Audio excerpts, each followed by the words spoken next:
SBS 2024년 상반기 실적을 스루포트 회계로 분석한 내용을 소개하도록 하겠습니다.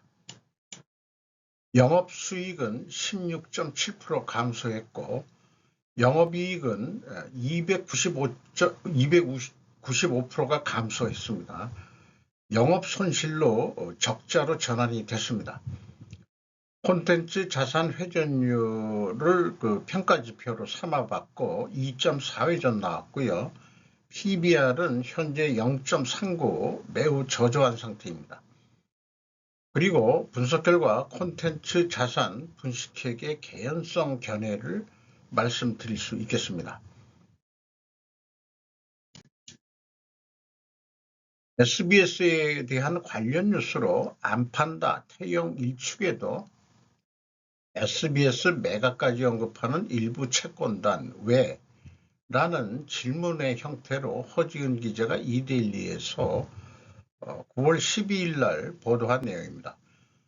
후순위 소수 지분 채권자들이 손실 가능성을 제기하면서 필요시 SBS 지분 매각 요구 예고했지만 방송법 시행령 개정 전엔 인수 후보 나오기 어려워 태영 측은 일부 악의적 주장이며 워크아웃이 현재 순항 중이다. 이렇게 이제 대변하고 있다고 합니다.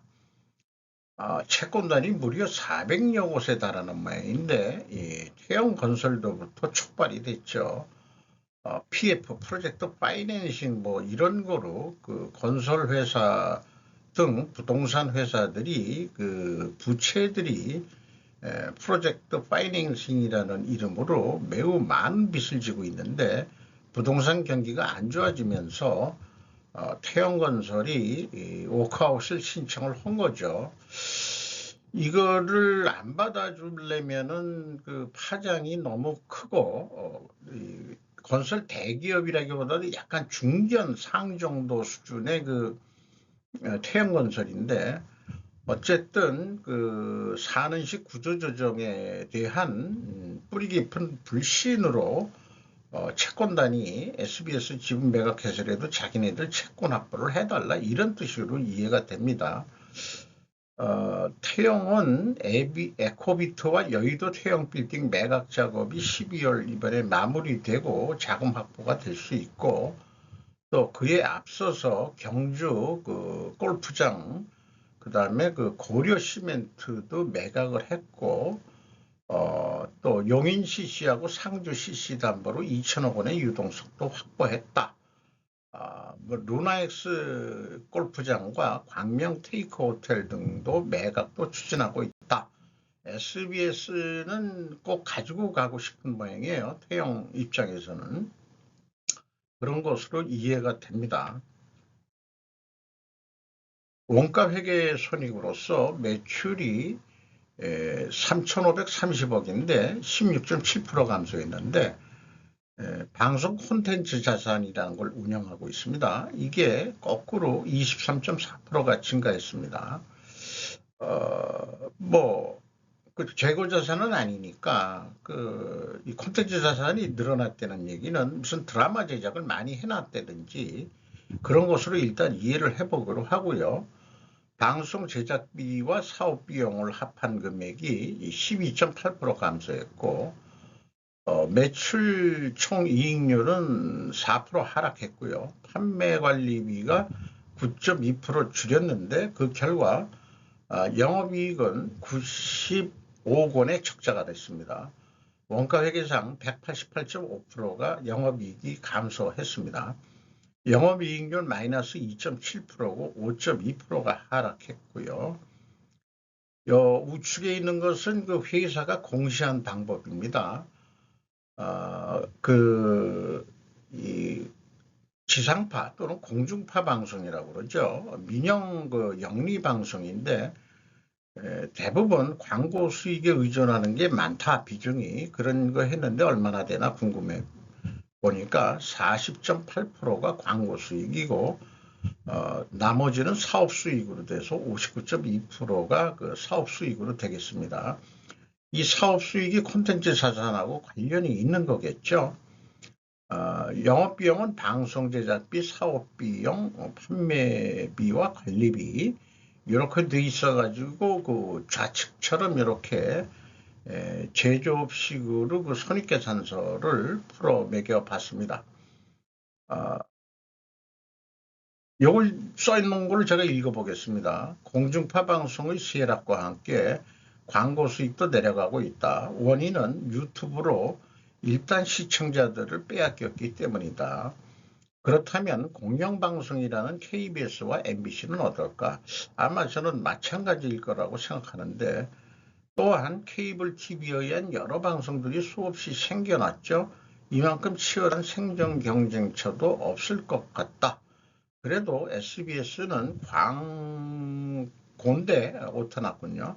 사업 수익 비중이 좀 높습니다. 이렇게 이제 표현을 해봤습니다. 스루풋 회계로 분석한 결과는 매출에 비례하는 매출 재료비, 요게 이제 그 방송 콘텐츠 자산으로 해석을 할 수도 있을 거예요. 이 매출은 16.7%가 감소했는데 3.9%가 이 감소했으니까 플러스 12.8% 차이가 납니다. 여기에서 우리는 방송 제작비 가격이 상승했다라고 1차 추론을 할 수 있겠습니다. 수료분율이 6.5% 하락했고요. 운영 경비가 14% 감소했습니다. 그 결과 TO의 생산성은 0.9로서 0.15포인트가 하락했고요. 스루프상으로는 205억 원의 영업 적자입니다. 원가 회계 영업 손실보다 무려 110억 원가량이 더 손실이 났습니다. 이게 실질적인 손실일 거라고 저는 그렇게 주장하고자 합니다. 원가 회계상으로도 방송 콘텐츠 자산 증가는 영업이익 상승으로 산출이 될 것입니다. 아직 판매하지 않고 방송하지 않는 예를 들어 드라마 제작분이 자산 증가액을 미리 이익이 났다고 하는 게 원가 회계라고 얘기할 수 있겠습니다. 이런 견해고요.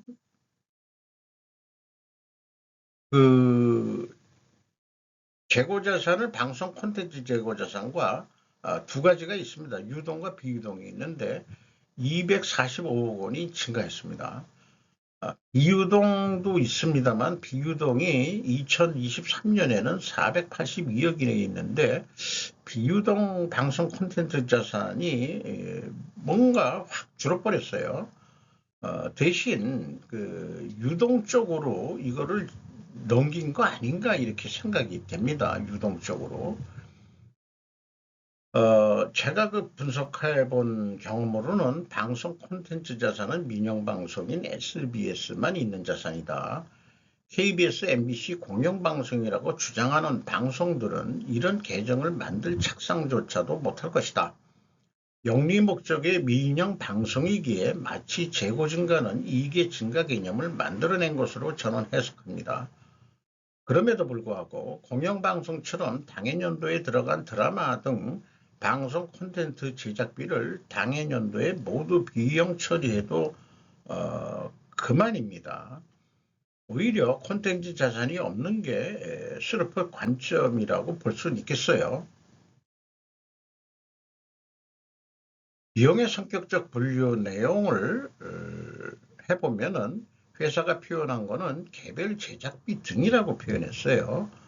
이게 이제 10% 감소했고, 그러니까 MC, 제가 매출 재료비라고 표현하는 그것은 10% 그래서 이제 감소한 거고 운영경비는 14% 감소했습니다. 이 운영경비에서 판매관리비를 뺀 게 이제 이 방송 제작비가 되겠죠. 1,492억 원이 들어갔는데 이게 15.6% 감소했고 총 그 영업비용에 비해서 45%로 가공 현장 제작 비용이라고 얘기를 하죠. 그냥 WC 가공 비율이라고 제조 업계의 용어로 빌어서 얘기한다면 그렇죠. 상대적으로 그 재료 비율, 방송 제작 비율 이게 올라갔다는 얘기죠. 그래서 여기서도 방송 제작비 가격이 상승했다.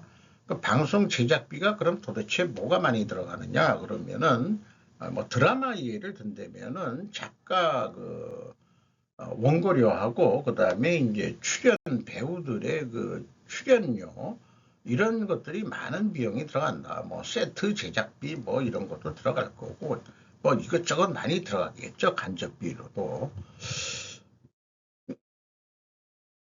요거를 좀 논리적으로 좀 표현을 해보면은 만약에 방송 콘텐츠 자산을 운영한다면 그러면은 영업이익을 조정할 수 있게 된다.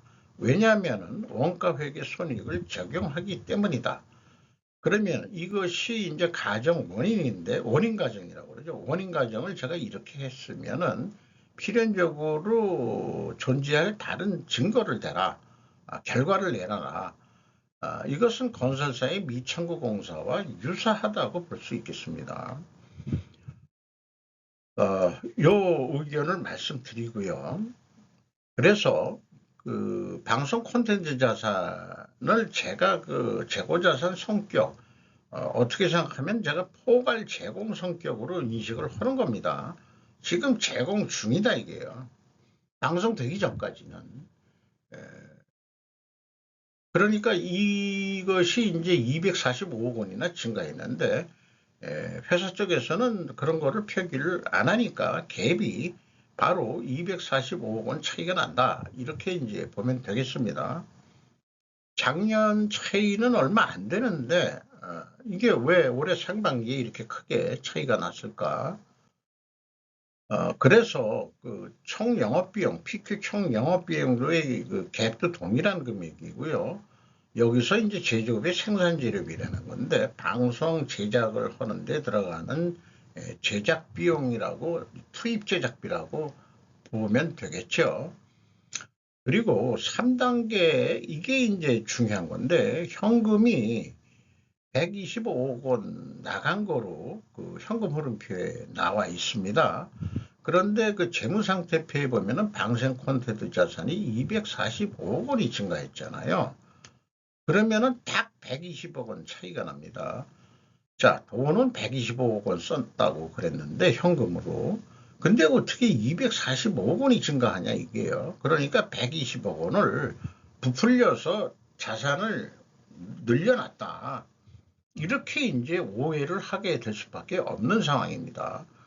그러니까 이 재고의 증가는 이익의 증가라는 원가 회계 산식에 의해서 적자가 났지만은 실질적으로는 스르프스로 분석했듯이 더 적자가 났을 거다. 제 얘기는 그런 얘기죠.